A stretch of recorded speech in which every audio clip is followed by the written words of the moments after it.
Bonjour à tous, dans cette vidéo, vous allez pouvoir remplir la première partie de la carte mentale du chapitre 9 sur donc les propriétés des différents matériaux.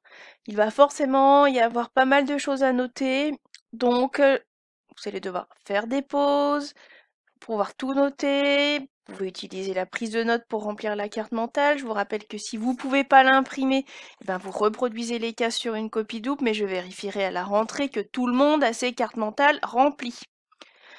Donc là, on va remplir les 4 cases principales qui concernent les 4 grandes familles de matériaux. Commençons par les métaux et alliages. Donc vous pouvez noter que un métal est rarement utilisé seul. On va plutôt privilégier sa forme sous une forme d'alliage ce qui va lui conférer d'autres propriétés. La définition d'alliage est à connaître, c'est un mélange de métaux, mais on peut trouver aussi d'autres éléments chimiques.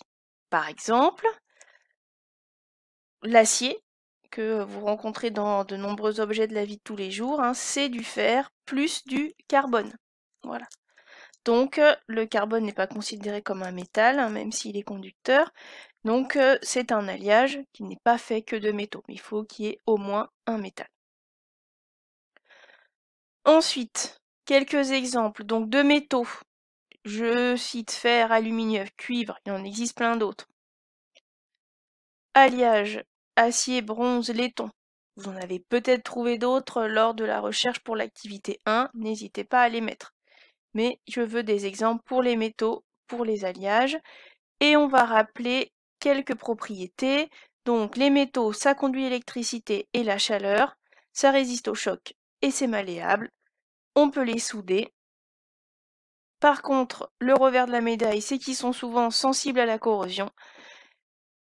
Mais ce qui est bien, c'est que les métaux sont recyclables. Voyons maintenant les matériaux organiques et les polymères. Première chose à savoir, c'est que les matériaux organiques ou polymères contiennent majoritairement du carbone. On pourra les classer, les sous-classer dans cette famille avec les matériaux naturels qu'on retrouve dans la nature et les matériaux artificiels qui vont être fabriqués en laboratoire ou en usine mais qu'on ne retrouve pas dans la nature. Donc, quelques exemples. Pour les matériaux naturels, on a la laine, le coton, le bois, je pourrais rajouter le lin, la soie. Voilà des matériaux organiques naturels.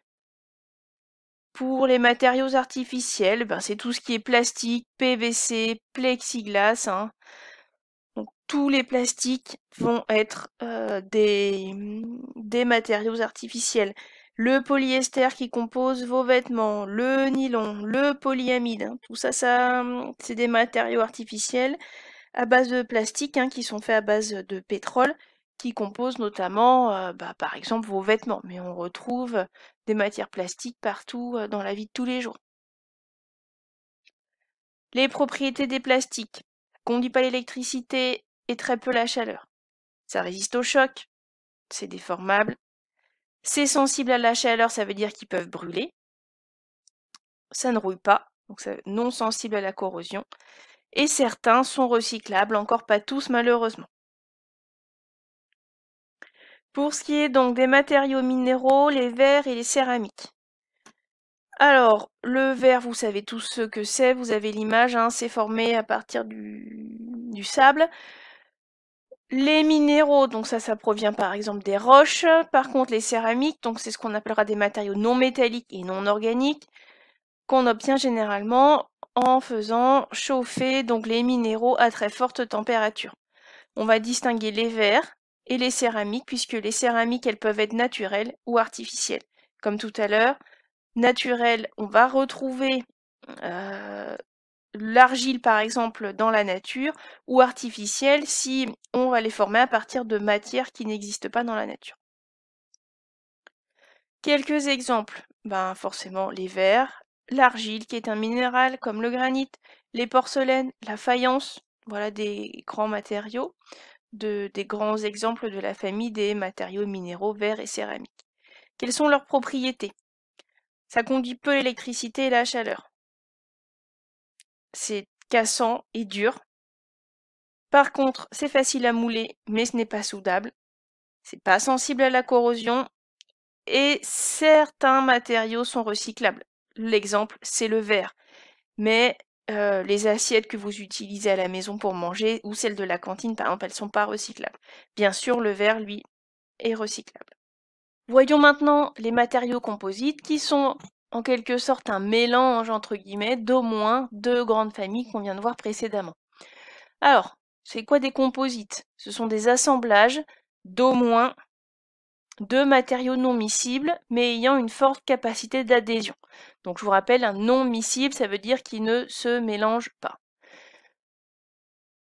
Pourquoi on va faire ces matériaux composites? Essentiellement parce que ce nouveau matériau va posséder des propriétés que les éléments seuls ne vont pas posséder. Vous avez vu notamment l'exemple du pneu.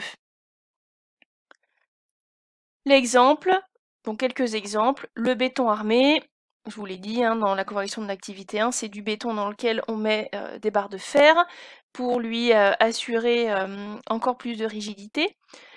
Le pneu, on l'a vu dans l'activité, mais ça peut aussi être le polystyrène expansé, c'est du polystyrène dans lequel on a mis un gaz pour qu'il augmente son volume. C'est les petites boules de polystyrène blanc là, qui protègent mais qu'on peut casser facilement. Leurs propriétés, elles sont très variables suivant donc, les matériaux qui sont utilisés. Donc les matériaux composites sont très nombreux également dans la vie de tous les jours. Le seul souci, c'est que généralement, on ne peut pas les recycler, puisqu'on ne peut pas séparer les différents matériaux.